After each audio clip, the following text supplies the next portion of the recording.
સૌરાષ્ટ્રના અંતરિયાળ ગામડાઓમાં વીજ વાયર ચોરતી ગેંગ ઝડપાઈ અને આ ગેંગ પાસેથી જે વાયર ખરીદતો હતો તે બાબરાનો ઈસમ પણ ઝડપાયો। કેવી રીતે આ સમગ્ર નેટવર્ક ચાલતું હતું, પોલીસે કેવી રીતે આ ટોળકીને ઝડપી પાડી અને હજી કેટલા આરોપીઓ આ ટોળકીના ફરાર છે તે તમામ વિગતો જુઓ ધ ક્રાઇમ સ્ટોરીના આ અહેવાલમાં।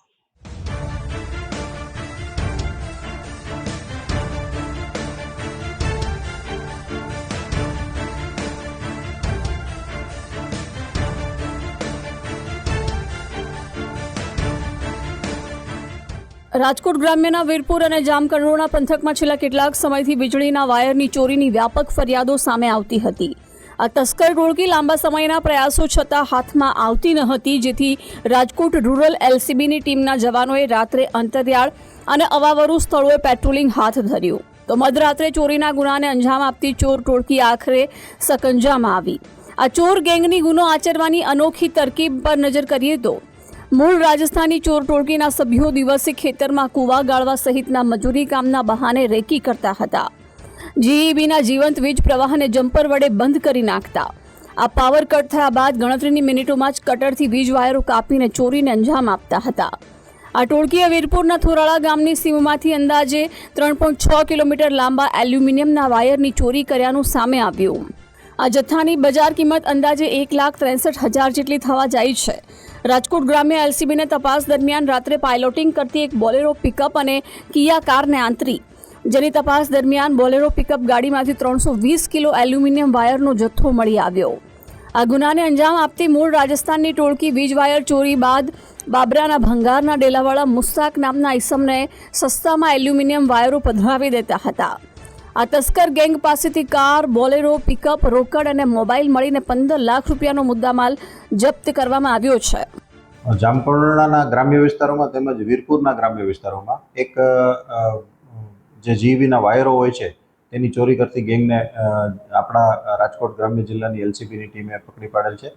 તેમાં જે આ ગેંગ છે એની મેઇન એમો છે એ રાત્રિના સમયમાં જે ખેતીવાડીની લાઈનો હોય મેઇન રોડ ઉપરની અંદરની કે જેમાં ચોરી કરવાથી મોડી ખબર પડે તેના જમ્પર પાડી અને પછી મેઇન લાઇનમાંથી એલ્યુમિનિયમના વાયર કાઢી અને એ લોકો ચોરી કરતા હતા। જામકંડોરણા વિસ્તારમાં 6 કિલોમીટર જેટલો વાયર કાઢી ગયા હતા અને વીરપુરમાં 3.5 કિલોમીટર જેટલો વાયર કાઢી ગયા હતા।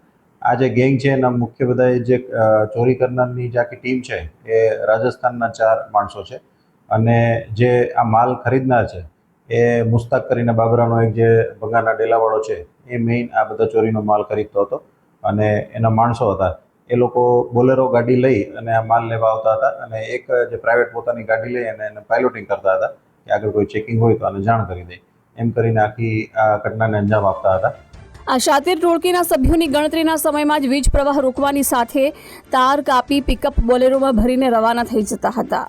જે સ્થળે ચોરી કરવામાં આવે તેની આસપાસના ખેતરમાં ઓરડી ન હોય તેની દિવસે જ રેકી કરવામાં આવતી। આ ચોર ટોળકીના સભ્યોની આગળ એક કારમાં ભંગાર ખરીદતો વેપારી ખાસ પાયલોટિંગ કરતો હતો, જેથી પોલીસની ટીમ ચેકિંગમાં હોવાની જાણકારી મળતા ચોર ટોળકીના સભ્યો અન્ય દિશામાં ફંટાઈ જતા હતા।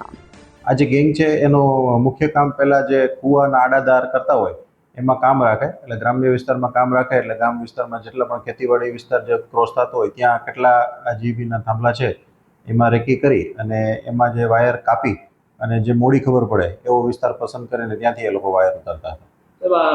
માલ છે તે વેચતા અને ત્યારબાદ શું કરતા? આ માલ છે એ મુસ્તાક નામનો માણસ છે જે બાબરાવાળો ડેલાવાળો એ સસ્તા ભાવે ખરીદતો હતો અને પછી આ રાજસ્થાનના માણસો છે એટલે મહોત્સવમાં વાપરી અને પાછા પોતાના વતનમાં જતા રહેતા। આ ગુનામાં ઝડપાયેલા પ્રતાપસિંહ ચૌહાણ, ગોપાલસિંહ રાવત, ભગવાનસિંહ ચૌહાણ અને સૌભાગસિંહ રાવત મૂળ રાજસ્થાનના વતની છે, જ્યારે માલ ખરીદનારો 5મો ઈસમ બાબરાના ભંગારના ડેલાવાળો મુસ્તાક જ મુખ્ય ષડયંત્રકાર હોવાની પોલીસને આશંકા છે। આ ગેંગના સભ્યો પકડતા જામકંડોરણાના પંથકના 2 અને વીરપુરનો 1 મળી વાયર ચોરીના 3 મોટા ગુનાનો ભેદ ઉકેલાયો છે। આ ગેંગના ફરાર અન્ય સભ્યો બાબરાના સરફરાજ કટારિયા, મુસ્તાક ઘાંચી અને રાજસ્થાનના ગોપાલસિંહ સુરાડિયા ફરાર હોવાથી તેને ઝડપી પાડવા પોલીસે ચક્રો ગતિમાન કર્યા છે। હરીશ ભાલિયા, ગુજરાત ફર્સ્ટ, જેતપુર।